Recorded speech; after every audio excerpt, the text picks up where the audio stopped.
Tonight, we begin with a development that U.S. officials, European allies, and intelligence analysts had anticipated, feared, and prepared for. A rejection that unfolded not over weeks of careful consideration, but in a matter of hours. That stunned Western capitals. Hours that forced Trump's hand. Hours that revealed the true nature of Putin's intentions that many had desperately hoped would remain ambiguous.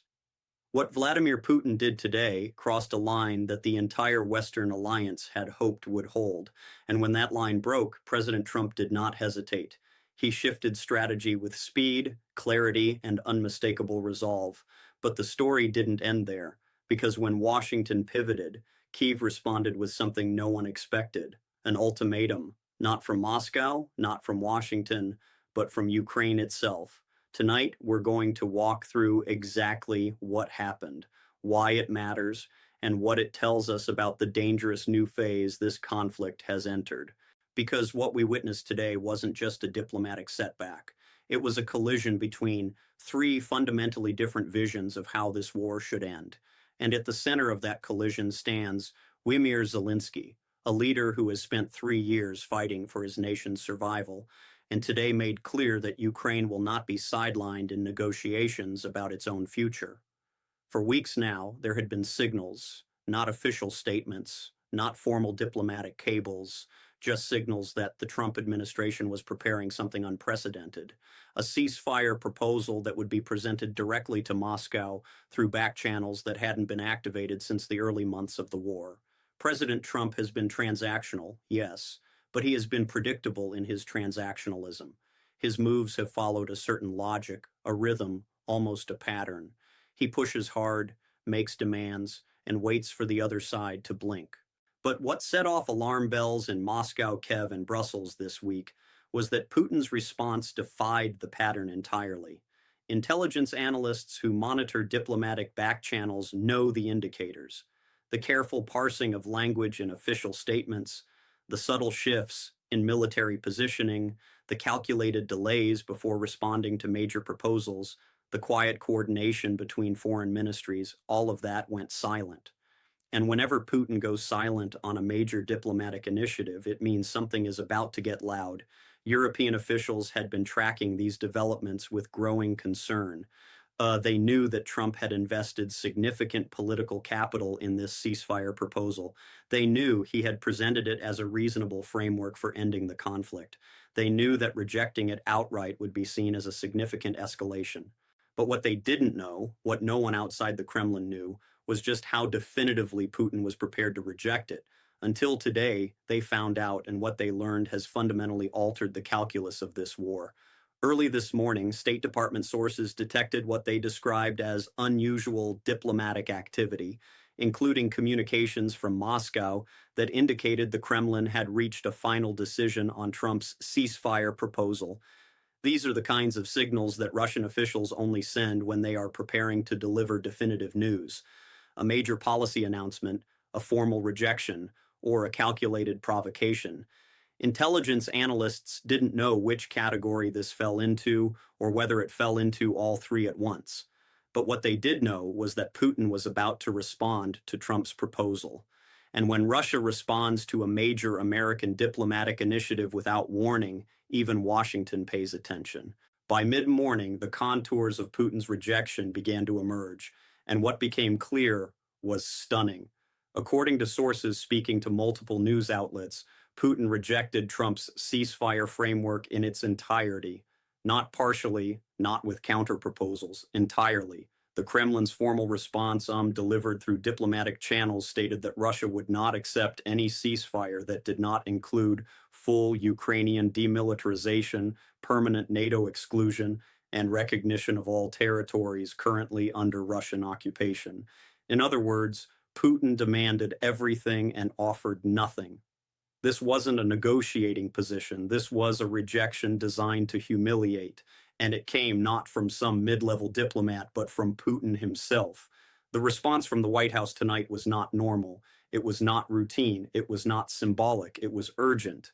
Official after official, statement after statement described Putin's rejection as provocative, a miscalculation of American resolve. and perhaps most importantly, a strategic error that would carry consequences. But diplomatic language only works if the target hesitates. Putin did not. In fact, within hours of rejecting the ceasefire, Russian forces launched a new wave of attacks on Ukrainian infrastructure. Here's what we know. Within 3 hours of Putin's rejection becoming public, President Trump convened an emergency meeting of his National Security Council. Within 4 hours, the White House announced a significant shift in U.S. strategy toward Ukraine. Within 5 hours, new military aid packages were being expedited through Defense Department channels.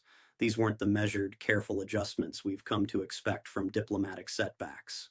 These were rapid strategic pivots, the kinds of moves that an administration only makes when it is preparing to escalate pressure significantly. And that willingness to shift strategy so quickly, even after investing so much in the original proposal, sent shockwaves through capitals around the world. Tonight, Pentagon officials confirmed that the Trump administration has authorized the delivery of advanced weapon systems to Ukraine, including long-range strike capabilities that had previously been withheld over escalation concerns. Trump approved the transfer before Putin could consolidate his diplomatic victory. They authorized ATACMS missiles with extended range. They approved advanced air defense systems that Ukraine has requested for months. They fast-tracked F-16 maintenance support that had been delayed in congressional review. In other words, Trump targeted the exact capabilities that would make Putin's military position more difficult. The weapons that would extend Ukraine's reach, the systems that would protect Ukrainian cities. This is what made Trump's strategic shift so significant. Putin's rejection wasn't just a diplomatic setback, it was a miscalculation that triggered exactly the response Moscow had hoped to avoid.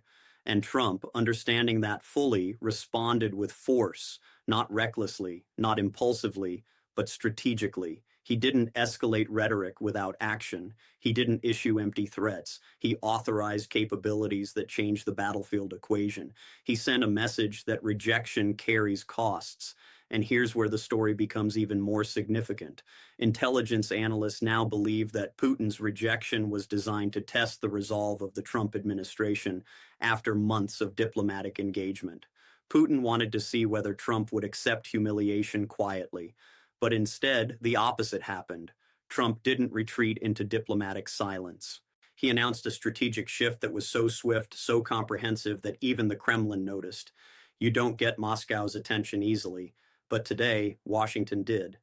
Senior European diplomats speaking with journalists under anonymity described Putin's miscalculation as hubris, an overestimation of Russia's leverage, and an underestimation of American resolve. But Putin proved today that he remains both stubborn and willing to gamble. His rejection was not only definitive, it was coordinated so precisely with military operations that Western officials believe it was planned weeks in advance. That coordination matters because it shows that Putin is not simply reacting. He is executing a strategy. He is attempting to shape the diplomatic landscape, even as his forces struggle on the battlefield. And that strategic ambition in the face of battlefield setbacks is what makes this moment so historically dangerous. But the most unexpected development came not from Washington or Moscow. It came from Kiev. As reports continued coming in throughout the evening, we learned that President Zelensky had called an emergency session of Ukraine's National Security Council. Ukrainian forces continued defensive operations along the Eastern Front, maintaining pressure despite Russian attacks. Ukrainian diplomatic teams contacted European allies, coordinating messaging with remarkable speed. Ukrainian intelligence shared assessments with Western partners that shaped the collective response. This wasn't just Ukraine reacting. This wasn't just Ukraine accepting whatever Washington decided. This was Ukraine taking initiative. This was Ukraine issuing an ultimatum. And that ultimatum is the one thing neither Washington nor Moscow had anticipated. For every assumption that Ukraine would simply follow American leadership, Zelensky has countered with something that demonstrates Ukrainian agency. Tonight was no exception. Remember, Putin thought Trump would accept the rejection quietly. He thought the American president would be unwilling to escalate after investing so much in diplomacy. He thought Ukraine would be desperate enough to accept unfavorable terms. But tonight, the exact opposite is happening. Trump is escalating military support. European allies are coordinating with unprecedented speed, and Zelensky, rather than accepting whatever terms are offered, has issued an ultimatum that redefines the terms of negotiation entirely. What makes this moment so dangerous and so consequential is that Putin's rejection happened at a time when he is under enormous internal pressure. Hardliners in the Kremlin want a decisive military victory. Oligarchs want sanctions relief and access to frozen assets. Military commanders want more troops and resources. And ordinary Russians, increasingly feeling the economic strain, want the war to end one way or another.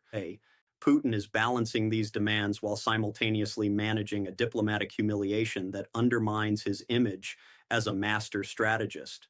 And when leaders in that position make sudden moves, they're not doing it from strength.